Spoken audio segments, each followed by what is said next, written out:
Are you prepared, Conrad? Sort of prepared. I didn't bring a big list of stuff that's going on, but I think it's pretty quiet in the summertime. It is August already. School started this week, believe it or not. Yeah. Anyway, on, I believe it's Saturday. Check my book here to see what.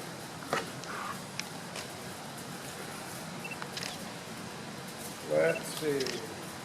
Yes, next Saturday, which is a week from tomorrow, a fellow named Ellis Paul will be in town.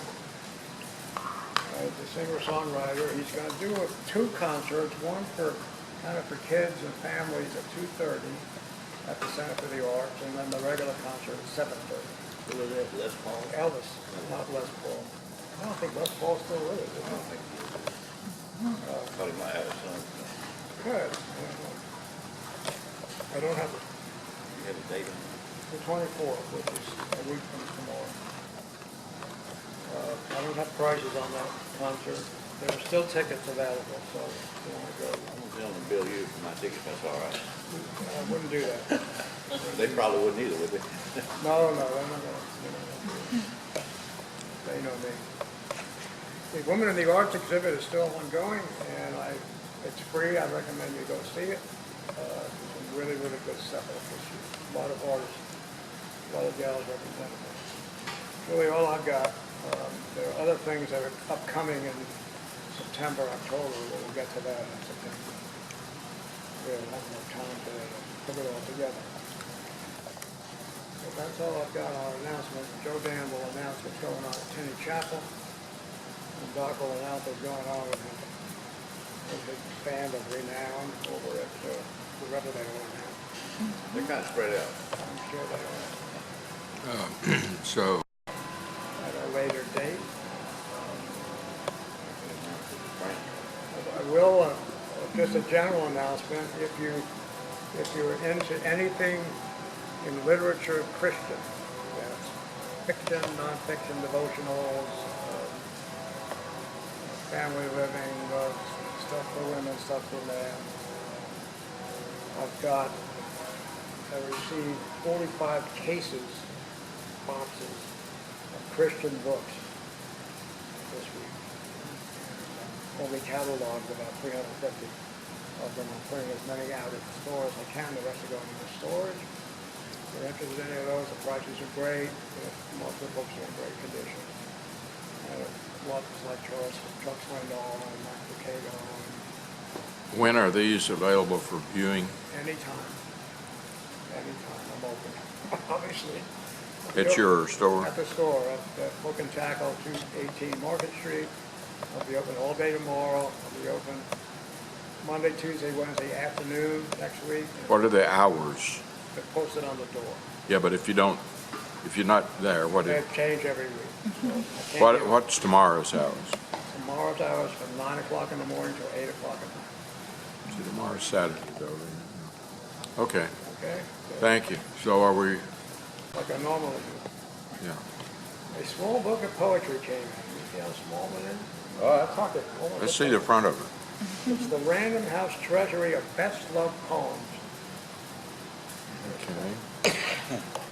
3 words per page? Something like that. I'm going to start in the middle. So what's the date on that? Well, it's pretty recent. 1990 was when it was printed. Random House put it out.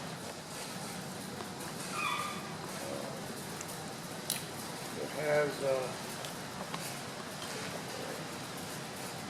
several chapters. One is on the world of love and romance, which I'm going to skip tonight, because I know that my friend here loves to read romantic poetry. The next chapter is nature, the seasons, and the passing of time. Then there's story, poems, and ballads, and they'll probably be too long, so I won't read any of those. And family and children, faith, religion, and meditation, which I'll read from. as a possibly wit and humor and just plain verbal fun. That might be fun to go in. And Americana and country life and portraits, and then that's it. There's a little rhyme at the very beginning which I want to read. It's an old one. You may have heard it once or twice or 5 times. Come on in, the water's fine. I'll give you till I count to 9. If you're not in by then, I guess I'll have to count to 10. That's an old one. I never heard it. Well, you're not all of them. Good.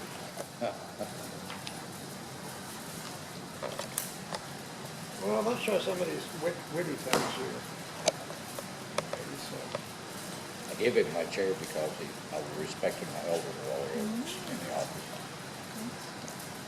Okay. Here's a poem by Everybody here is your elder. this is a poem by Anonymous. You're familiar with Anonymous? I'm not familiar with that. Anonymous, My Anonymous. cousin. This is called The Moron. No, we have to. No disrespect from people at the table here. See the happy moron, he doesn't give a damn.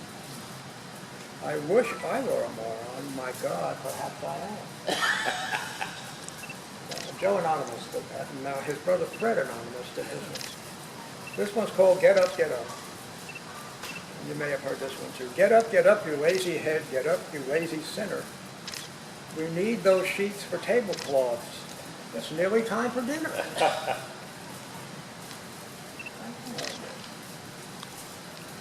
Double use out of sheets. That's right, that's right. How many of you smoke cigars or have? Hell, yeah. Well, you smoke cigars. You'll appreciate this one. This is The Scent of a Good Cigar. It's called. It was written by someone named Kate Bill Carrington. Clinton, we wasn't gonna talk about that. Kate Carrington wrote this. I don't know who Kate was or is. What is it comes through the deepening dusk? Something sweeter than jasmine scent, sweeter than rose and violet blent, more potent in power than orange or musk, the scent of a good cigar. I am all alone in my quiet room, and the windows are open wide and free, to let in the south wind kiss for me, while I rock in the softly gathering gloom, and that subtle fragrance steals. Just as a loving, tender hand will sometimes steal in yours, it softly comes through the open doors, and memory wakes at its command, the scent of that good cigar. And what does it say? Ah, well, that's for me, and my heart alone to know. But that heart thrills with a sudden glow. Tears fill my eyes till I cannot see, from the scent of that good cigar.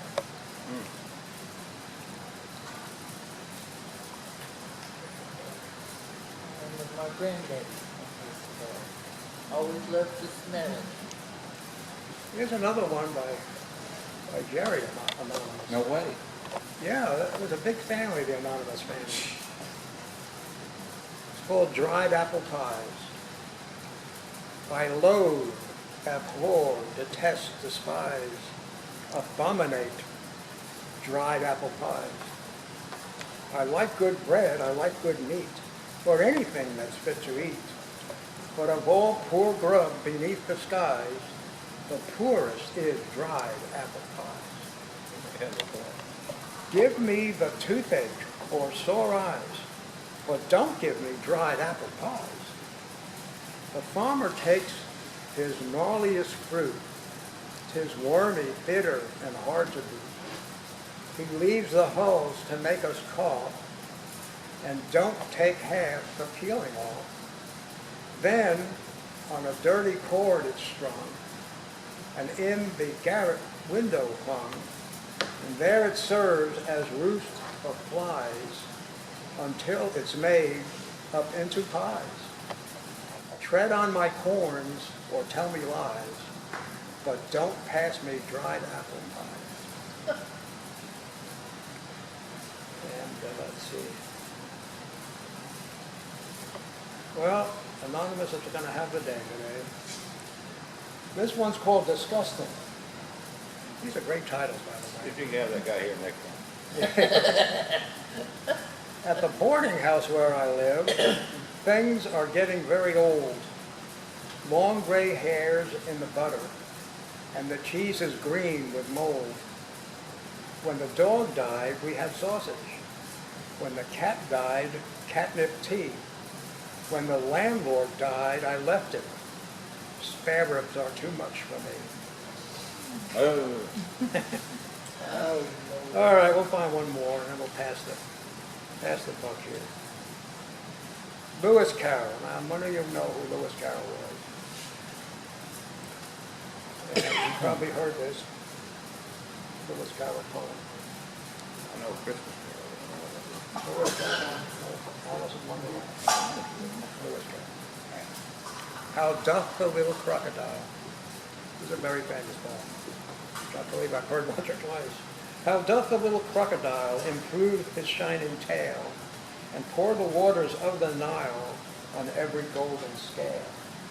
How cheerfully he seems to grin, how neatly spreads his claws and welcomes little fishes in with gently smiling jaws.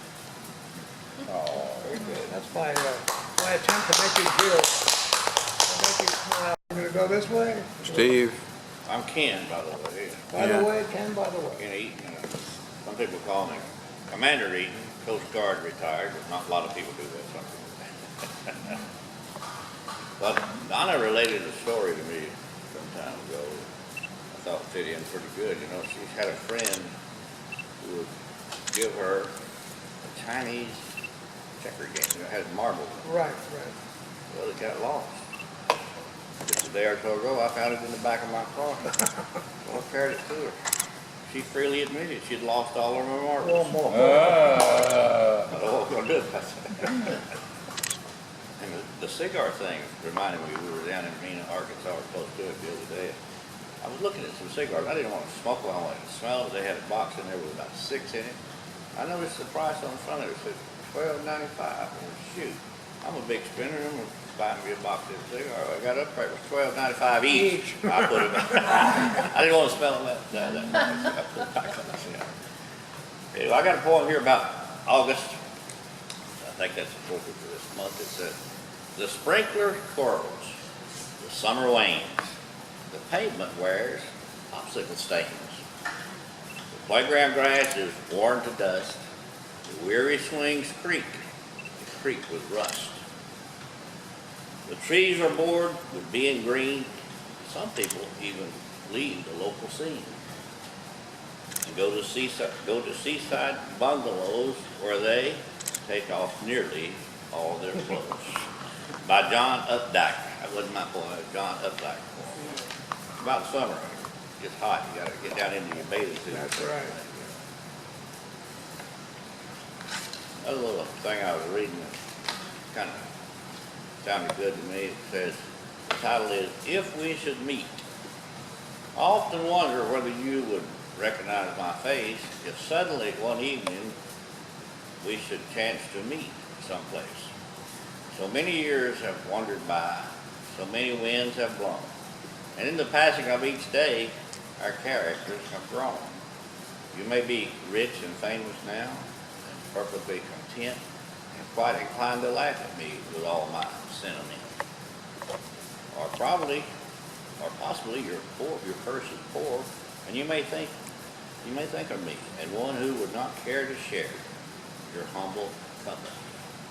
I do not know, but for myself, there is no time or space. And I will still adore you, dear, if we should ever meet someplace. James Metcalf, you know him, I know I got it out. James Metcalf wrote it. oh, James J. Metcalf. Yeah, that's where that came from. So, I had a thought on that. Here's one I wanted to read last one. I never did. I kept it for this one. This here, I made a little note on here, Joanne. It's dedicated to you and me because, you know, we're the only one old enough to realize the worth of this poem, I think. It's called Goes the Time. Goes the time, quietly and swiftly, unnoticed in the struggle of life. Goes the time and goes the days. Come summer and autumn and winter and spring again, her brown hair turns gray. Those so loved are already in the grave. Live while the briefest sun does shine, for quietly and swiftly time goes by. And I made a statement to a guy one time. I said, boy, time is really passing fast. He corrected me. He said, time exists. You pass. That was a sobering thought. I was the one passing, not time. Anyway, that's what I have to share today. Thank you very much. The older you get, the faster you pass. Donna, you got something? Well, I wasn't gonna get into this because I'm no poet, but You're impersonating one tonight. I want to remind Conrad of this, especially it being in the store. I love all these poems and I love different types, you know. But the most that inspires me a lot is the jolly one, doing something as you know, while you're young. So I picked about 3 of them out of this little book. It's a child's book, but I love it. And so the first one is called Summertime. And by the way, all of these are done by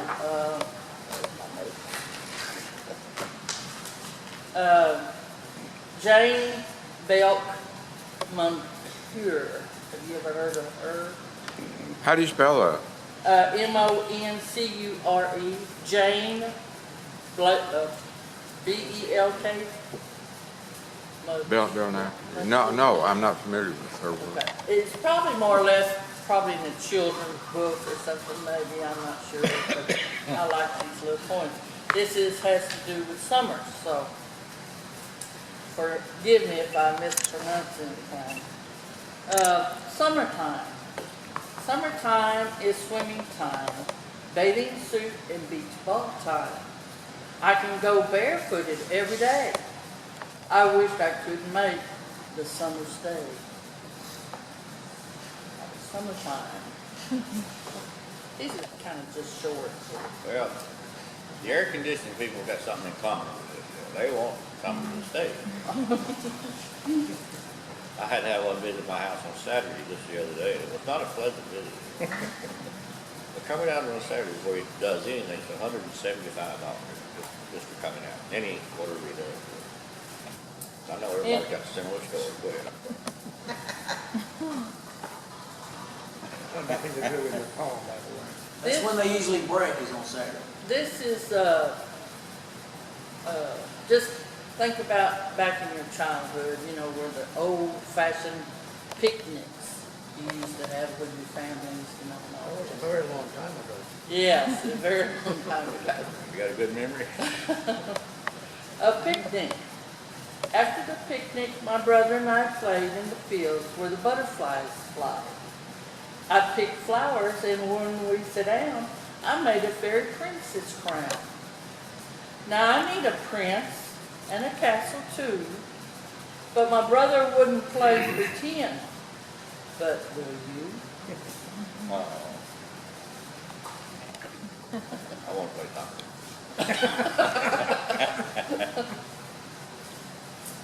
Okay, this is kind of what I like to do a lot. Swimming. I wish I could swim like a fish. A fish are so thin the way they swim. With dip and a dash and a flip and a flash. But I just splash.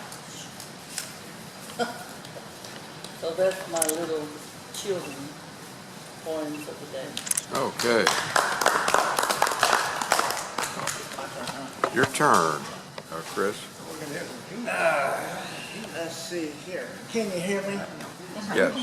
I found a couple, maybe 3, I don't know yet. This one is about I'm Not Old, and it's by, I tried to ask Doc what his name is, but I can't say it either. Hold on. Yeah. See, I gotta hold the phone back to read it. N-A-N-D-I-T-A. That's the first part of it. S-H-A-I-L-E-S-H. That's the middle name. S-H-A-N-B-H-A-G. There. That's who it is. Okay. And it was published February the 20th, 2019. My eyes are fine. They are just printing words small. I just use a walking stick to seem stately and tall. Nothing is wrong with my sense of smell. My ears are fine if you don't whisper but yell. The wrinkles. Wow, I can't say wrinkles. The wrinkles are just laugh lines. They will go away. It is fashion that has turned my hair from black to gray. It's the cold, not age, that is stiffening my knees. I like to hum as I walk. It's not a wheeze. What extra kilos, my scale is broke down. If I try, I can still fit into my wedding gown. I didn't see that on there. Fit into her wedding gown. Okay. My bones don't creak. My shoes are new. My memory is sharp. Oh, do I know you? I did not see that brain trust part in there. Reading for me, she wrote. Yeah. There's it. Look. Here. I found one about listen to the mustn'ts. It's what kids usually say. Yeah. That's a short one. And I forgot to put the author's name down. Listen to the mustn'ts, child. Listen to the don'ts. Listen to the shouldn'ts, the impossibles, the won'ts. Listen to the never haves. Then listen close to me. Anything can happen, child. Anything can be. I don't know about the experience of that, baby. And then I found the third one, Hug-A-War. I forgot the author again. I will not play at tug-of-war. I'd rather play at hug-a-war. Where everyone hugs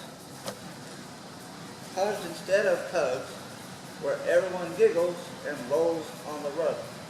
Where everyone kisses and everyone grins and everyone cuddles and everyone wins.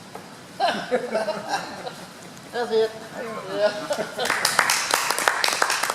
Nope.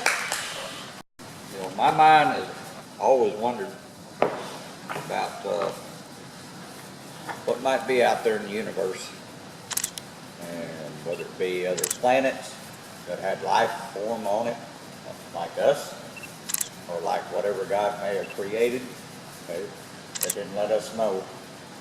But and look right here on Cowboy Songs and Ballads. Right? Some of these have got like 40 verses or whatever. I think they must have sang from Montana down to Fort Worth while they rode along strumming their guitar. Yeah. But there was a one, I guess you'd call it a song, and it was only 5 verses, but anyway, it was called the Cowboys Meditation. At midnight, when the cattle are sleeping, on my saddle pillow, my head, and up at the heavens he peeking, from out of the cold grassy bed. Often and often I wondered, at night when laying alone, if every bright star up yonder is a big peopled world like our own. And the world's wreath, their ranges and ranches, do they ring with the Rough Rider refrains? Do the cowboys scrap there with Comanches and other red men of the plains? Or the hills covered over with cattle in the mystic worlds far, far away? Do the ranch's horses ring with their prattle of sweet little children at play? At night, in the bright stars up yonder, do the cowboys lie down to their rest? Do they gaze up at the old world and wonder if rough riders dash over its breast? Do they list to the wolves in the canyons? Do they watch the night owl in strife? With their horse, their only companion, while guarding the herd through the night. A lot of mediation on that, huh? Meditation. Sometimes when the bright star is twinkling like a diamond set in the sky, I find myself lying and thinking it may be God's heaven and nigh. I wonder if there I shall meet her, my mother whom God took away. If in the star heavens I greet her at the roundup that's there on the last day. In the cast the great daylight is breaking, and into my saddle I spring. The cattle from deep are awakening, the heavenly thoughts from me take wing. The eyes of my bronco are flashing. Impatient, he pulls at the reins, and off round the herd I go dashing, a reckless cowboy of the plains.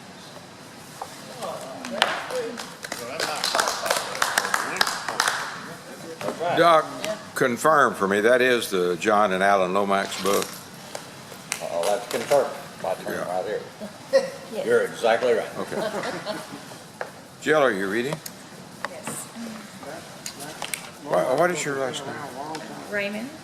R-A-Y-M-O-N-D. Yes. This is Farewell for Now. It was written in 1983 by an uncle that lost his son. It says, "Farewell, our son, our only son. It hurts to see you go. Our hearts seem so empty now. Oh, how we loved you so. 18 years we shared your love and cared for you each day. We miss your smile, your sweet zest for life. Why did it have to end this way? Everything that's in our house brings back memories of you. Sometimes we sit and cry aloud. We can't believe it's true. You were so young and handsome, and little did we know your life would end so early. How sorrowful to let you go. You're in our hearts night and day. We'll never be the same. It's such a tragic accident. We don't know who to blame. But God in his mercy seat knows why you had to die. I sit and think about it, and here's the reason why. Someone out there has lost the way and knows not what to do. God knows the way to save this soul, and it had to go by through you. He's taken you to heaven now to be with him forevermore. No pain, no tears, no sorrow, no sin, no crime, no war. Someday God will call us too, and what joy shall it be, our family together with God through all eternity." Sir? Will that person Kim do you? Yes. Related to you? Cousin Brown.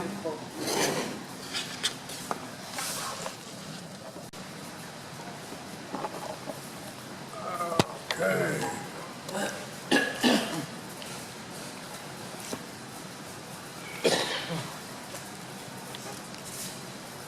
Donnie, you ever have a point? Yeah, he read one. Every once in a while. I have a email to read from Bonnie Oh, Bonnie. Sarkeesian White, Woohoo. That's Bonnie who Jones. was the founder of this organization. And as for when did it happen, I have here a clipping from the Winnsboro News of April 8, 2010, which has a picture of the first meeting of the Live Poets Society. So we go back to April of 2010 in terms of where we met. That first meeting was in the Art Center, and then pretty soon after that we met at what used to be the original A&E on Market Street, and was it A&E? A&E they called it. Art And- and espresso. Art and Espresso. And then we started meeting in Conrad's Emporium, met there until we started meeting here, thanks to Donnie Ditto and Vic Clark. So Bonnie was the one who came around to some of us and asked if we would meet and be a part of this. And she says, hello, Jodan. So glad for live poets to still be alive, thanks to you. I recently read about poets around Tucson using big cement chalk to write their poems around town. Sounds like fun? Maybe poets, us, will try it someday. Read and best to all, Bonnie S.K. I don't recommend that, but if y'all want to do it sometime, I mean, I don't know what I bet there's some kind of city ordinance against it. Oh, sure, you can count on that, you can count on that. So I have got, I'm still occasionally reading from my friend, best friend, from before high school. We were in the 7th grade when we met. Bartow Fanning has basically been my best friend ever since. And this is Bartow's verse. And I've read out of it for a while. I skipped a few times. But I'm reading 2 of his poems tonight, with your permission. And the first one is called The 400-Horse Comanche. Sounds like an Indian poem, doesn't it, or a Native American poem? It's not. Are you a poet? A pilot? I was. You used to be a pilot, right? Anybody else in our group used to be or still a pilot? So you'll really appreciate this, Ken, I think, better than most of us, because we're not pilots. Remain a pilot, you gotta stay healthier than that. This is the 400-Horse Comanche. Oh, that's what. Oh, and my friend Bartow was a pilot. That was not his occupation, but he was he still is an engineer, mechanical engineer. But he took flying lessons when he was fairly young and had his own plane for a while. I'm assuming the Comanche is the plane. That's correct. Anyway, here's the point. At 1400 Zulu, Z-U-L-U, we were already in the air. Visibility unlimited, and the weather, it was fair. We took off from Terry County, our heading 90. Our ETA Love Field, Dallas, should be an hour or so. I was sitting in the SIC seat, that's second in command. Old Pat, he was the pilot, and he buffed the left hand. He was an old crop duster, and he flew neither high nor wild. Terrific traffic pattern altitude was the flight plan that he filed. The airplane he had borrowed from Rancher thereabout, a 400-horse Comanche. He was really loud and hot. It rattled like a peanut thrasher in the thunder on the plain. It vibrated so you could barely see out through the window pane. We were on approach control, and we had Love Field in sight. But they vectored us around the world to runaway 15 right. On a 1-mile final, the tower called the number on our tail. We had to take 17, Pat and Roger, and he hit it on the nail.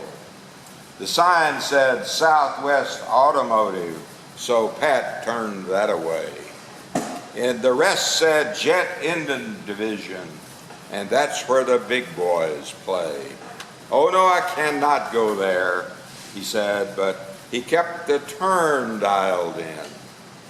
Till we were facing up runway 15 and 3 heavies coming in. We were in the intersection with the big night brake on the floor, the Comanche did a pirouette, coming down 1-7 or a couple more. Then Pat remembered this ain't Terry County and picked up the microphone. Ground control, we've landed, he said in his finest baritone. What they said back was not legal for them to say it on the air. Get off, you blankety blank.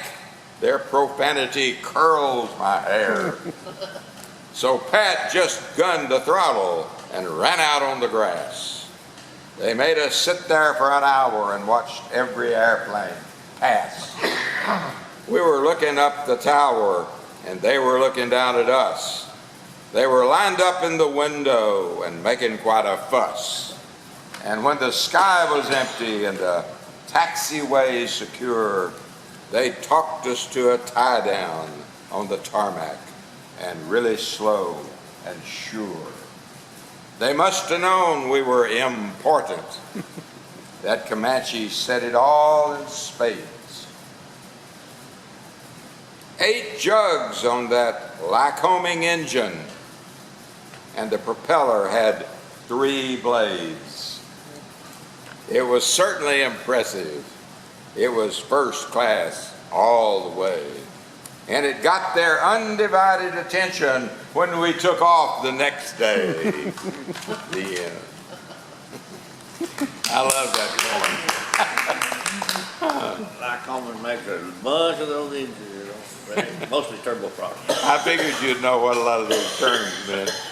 Okay, the second to last poem of Bartow's that I want to read today is one that really, I have to say, I didn't tear up exactly, but I got into this, and I believe you will too. Well, there's one thing that poem left out you just read. When those 3 heavies was on their tail like that, they could have had a laundry problem, but he didn't mention that, did he? I would. This one is called, now, I'm going to pronounce this in what I think of as the typical East Texas pronunciation of the word, at least in my growing up time. And I've never been corrected on it, but then I've never tried to pronounce it outside of East Texas, I don't think. This is called Ode to a dArc.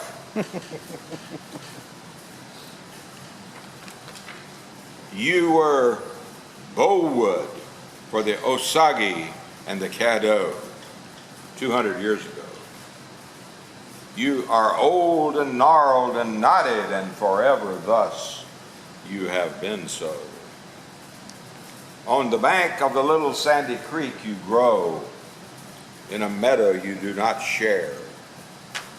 No one on purpose planted you. It's just by chance and fate that you're there. Your age has not brought you fame, like the San Saba mother pecan, the Hopewell magnolia, or the Austin treaty oak where Texas began. The Lone Star, State Ridge blackjack, and Lake Franklin's sassafras are all better known. Even the Winchester Square mulberry, though they're now all long since gone. Bitter is your wormwood sap. Your tough orange heart bends but never breaks. Green horse apples, your worthless fruit. Your sparse leaves a poor arbor makes.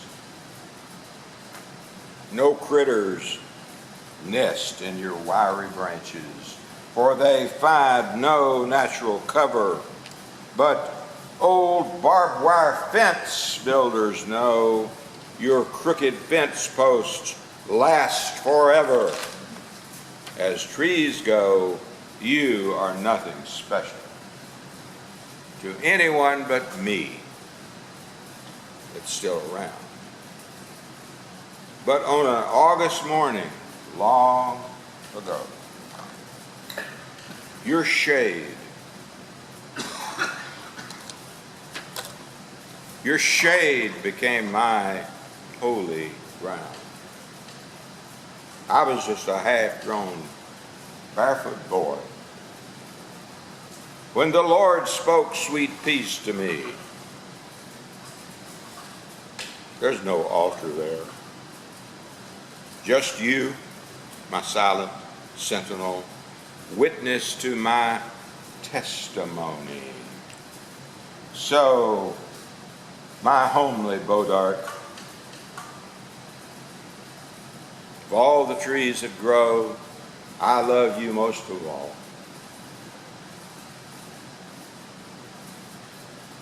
You have marked the seasons of my life, near spent as winter follows fall. You bear the scars of life from battles that you have had to fight alone. I've told your tale. Now you tell mine, for you will be here long after I am gone. Bartow.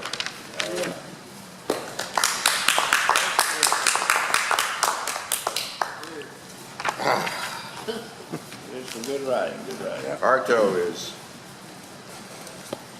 a great writer. You know, he didn't become a writer. He became an engineer, but even in school, you know, he and I competed against each other to see who could write the best. He was better than I. I became the writer, but he was a better writer than I. I did hear a story about Joe Dan and Bartow one. Okay. This famous story, you're gonna tell this famous story on camera? Yeah. You want me to put him on camera? Okay. Go ahead and turn it on. Okay, I'll put him on. Anyway, I heard the story about Bartow and Joe Dan. That Joe Dan, you know, him being with the Farm Journal, he had to get out and take pictures and write stories and all that. So they assured him that when he got to the airport, there would be a plane sitting there with a motor running ready to take off. So he gets out there, and sure enough, there's one on the taxiway. So he runs in, he jumps in, and he said, "Let's go." So the pilot takes off and all that, starts to get up. And he said, "Now go ahead, I want you to swing low because I need to get some pictures down in this one farm down here." And he said, "Why?" He said, "Because I'm the one that's going to be writing the story, and I've got to have this one particular picture." And the fellow looked at him and said, "Oh, you're not the flight instructor?" Whoops. Go ahead, Joe Dan. Okay, Okay, we conclude we start a new chapter for our paragraph today. Remember, we're looking at how to read a poem, subtitled "And Fall in Love with Poetry," Edward Hirsch. We've been reading a paragraph from this most of our time in this organization. That chapter 3, title of the chapter, is "A Hand, a Hook, and a Prayer."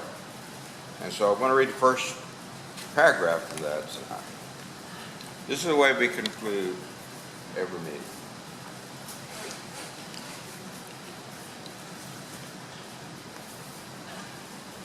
One could write an essay on the theme of hands in poetry. So much of post-romantic lyric poetry in particular has been about connection and disconnection, about reaching out across a divide in an intimate gesture, sometimes desperate, sometimes futile, toward another person, a destined you? Or is it about the inability or refusal to make such a gesture, turning toward instead inward a greater interiority, a deeper interiorization? The individual poem, especially the lyric of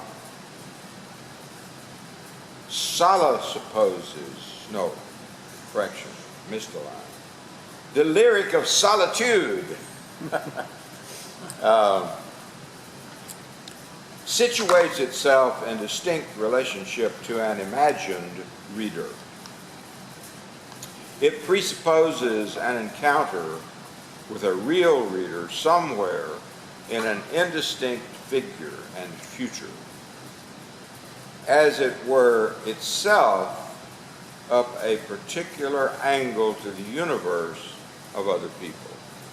Kind of some deep thought there, but it sounds like he's talking about those of us who write outwardly and those of us who write inwardly. That last poem by Bartow was some of both. You know, the first half of it was he was writing out to you and me, and the last part of it he was writing out as much to himself as he was to you and me, I think. You know, that's just my thinking. Anyway, that's the first paragraph of chapter 3, and the way we conclude our meeting. The announcements: tomorrow night at Tenney Chapel is music night. Starts at 6:30, ends at 8. These are prompt times. It starts on time, ends on time. Some of you remember from last month here, we had Nicky Martinez sitting over there where Chris is sitting, and he was a guest of dArc's. And we just kind of threw the floor open to Nicky, and he talked. You know, he's a very outgoing person, and he told us kind of his personal history and what he writes about, sings about. He's a musician. He'll be performing at Tenney Chapel tomorrow night. So if you, and he has, as a friend of dArc's, he's performed already in several venues in the Winnsboro area. Some of you, I'm sure, have seen him already. Jordan out at Tenney Chapel told me, yeah, he said, I've seen him. He said, he beats that guitar harder than anybody I've ever seen. So, whatever. He didn't sing here, so I've not heard him sing, but I'm looking forward to it. Yeah, he was there last night at karaoke, and he really brought the house down, didn't he? Really? Brought his guitar with him. The lineup is Doc and I will do some 2 or 3 old-timey songs. Doc on the washtub bass, me probably on a tenor guitar or baritone ukulele, and then Doc and Chris will do their thing with vocals and guitars. And then we have a new act that never been on the Tenney Chapel stage called Jessie and Ballard. The Jessie is a young lady who's probably in her mid to late 20s, I would estimate, early 30s maybe. I've heard her perform at the Bluegrass deal, and she plays guitar, writes original songs. Nicky, I think, also writes Nicky Martinez writes original songs as well. So Jessie and Ballard. Ballard is a guy named Brian Ballard who looks to be a little older than Jessie. He's probably in his maybe in his 40s perhaps. And they perform together and separately. So, and they'll be up there together, and I think they're going to be kind of switching back and forth on doing the 3 songs. But I know they're going to do some original stuff. And Jessie used to be a rodeo performer, and did barrel racing and things like that. But she had an accident and broke her back, and has had surgery where they, basically cut her, and it's amazing what they can do. And I can't even describe it. She tried to tell me what they did. But they cut her open all the way around, apparently, some way, and got her back straightened out. And now, she's mobile, gets around real good, and she's not barrel racing anymore. And that's why she became a musician. She's now A little safer. guitar picker and a singer. And then we have Colonel Orban Smith who is the competitor for dArc as the world's greatest cowboy singer. And then we got Nicky Martinez. Don't know what he's going to do, but I'm looking forward to it. And then we're going to close with the original Tennessee Chapel troubadour, George Jordan. It's going to be a great show. We hope some of you can come out to it. Anybody else got anything to say? Well, let's thank Donnie again. This is really nice hors d'oeuvres, snacks, and things to drink. He and Vic are just too much. You know, we're so grateful to them for providing this. Thank you very much. Did you make those cookies? No. Good, I may have another one then. Here you go, Joe Dan. Oh, thank you. Thank you too, gentlemen. Yeah.